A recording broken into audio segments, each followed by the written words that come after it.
The bus doors closed and the monster was approaching the boy with a wide grin. Hi friends, today I'm going to tell you a horror story that happened to a boy named Jason. The boy moved to a new city with his father named Jacob. The man worked very hard so he got a hang-up in the new place. "This is our new home," Jacob said. Jason looked around and said, "I like it." But after saying that, the boy sighed heavily. "Is something wrong?" his father asked. "I'm a little worried. After all, tomorrow is the first day of a new school," replied the boy. Jacob looked at his son and laughed. Jason looked surprised. "You are the best boy in the whole world, aren't you? It's going to be okay," the father said. The boy calmed down a little and went to his room. He took a book and wrote a couple of lines for a new song. Then, he took the microphone in his hands and started to sing. The father walked into the boy's room. "Honey, be a little quieter.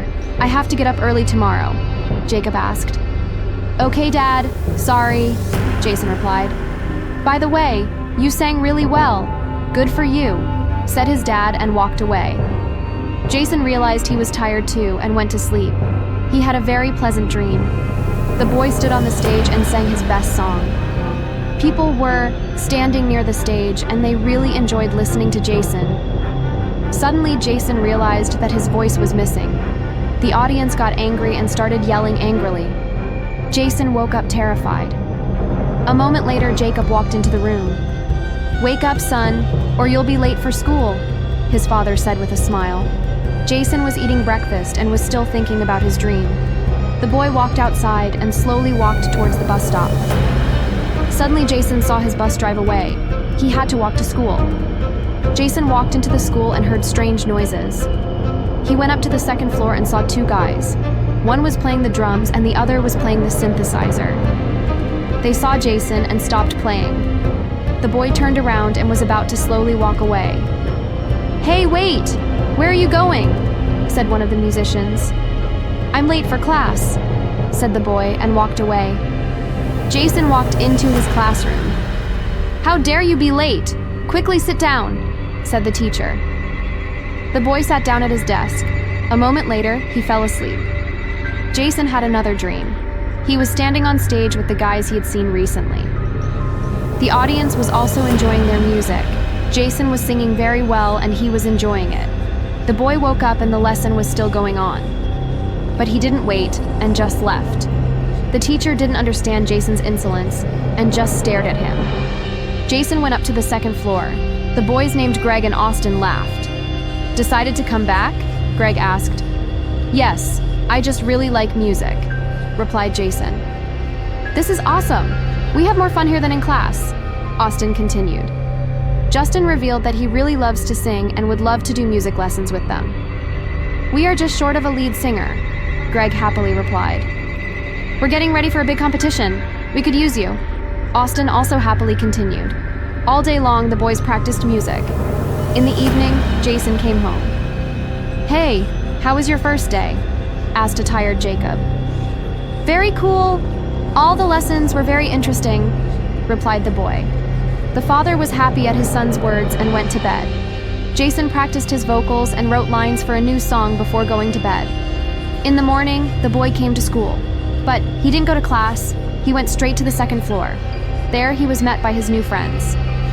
"Hi, Jason. The competition has been postponed and it's the day after tomorrow," said Greg.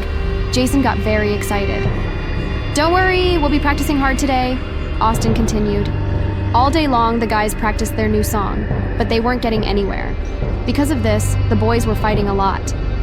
In the evening, they decided to sit outside the school before driving home. They were very upset about their failures. Suddenly, Jason got a call from his father. "I got a call from the principal of the school. I know you've been skipping classes," Jacob said angrily. Jason was very scared. "That's not true. I'm just a little late," replied the boy. "I don't want to hear anything. No more music," continued the father. Jason tearfully told his friends everything. They were all in total despair. Suddenly, a strange man appeared out of nowhere. His eyes were black and his skin was white. Smiling broadly, he approached the boys. They saw the man and froze with fear. "You will win the competition and become stars, but you need to sign a contract with me," said the strange man. The boys thought it was a prank and laughed.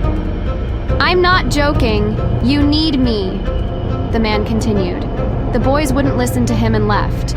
Jason was met at home by his father. You'll be reading textbooks all day tomorrow. Now go to bed, yelled the father. The sad boy went to his room. During the night, he had another dream. He was standing on an empty stage. No one came to his concert. Suddenly, a strange man appeared. He was laughing loudly and calling him. The boy woke up terrified. All day, he sat at home and read his math book. Jason got a call from his friend. We need to get together right away. I had a terrible dream, said Greg. Jason was terrified. Okay, I'll be there, the boy replied. The boy quietly ran out of the house. After 20 minutes, the boy reached the school. There, his friends met him and told him about the dream. The boys were terrified, but they really wanted to become a successful band. A strange man started to approach them. I knew you would change your minds quickly, said the man with a smile. What do we need to do? Jason asked. You will become popular, but I will take your souls, continued the man. The boys didn't immediately agree to all of the monster's terms. He laughed and vanished into thin air. Jason stealthily returned home. He fell asleep. He didn't dream about anything that night. In the morning, the boys met again at school. They saw a girl who was singing very beautifully. The man in the hat looked at her and marveled. Then he shouted, "That was terrible." The boys were shocked. It was their turn. They sang their song perfectly. The man in the hat stood up and hesitated too. The boys were terrified. You guys are great. That's the best I've ever heard. A few weeks went by, and everyone found out about the boy band. One night, the boy had a dream. There was a scary monster standing in front of him. It's time to pay, he said. The monster laughed, and Jason woke up. Jacob ran into the room. Son, this is just awful. Greg is missing. With tears in his eyes, his father said. Jason was shocked and cried. They searched for Greg for a long time, but never found him. A week later, Jason was practicing his vocals at school. Suddenly, the headmaster walked in on the boy. Jason, do you know where Austin is now? The man asked. No, but he was supposed to come here, replied the boy. The principal told how the student had seen Austin with a strange man. They left towards the woods hours ago. He still hasn't come back, continued the principal. The boy ran out of the office and took the bus home. Jason was still crying over losing his friends. Now he was scared, and suddenly the bus stopped, but in the wrong place. A monster came out of the driver's seat. The boy was terrified and tried to run away, but all the windows and doors closed. Now, it's your turn to pay, said the monster. He snapped his fingers and Jason was speechless. After that, the monster vanished into thin air. Greg and Austin were never seen again, and Jason never sang again.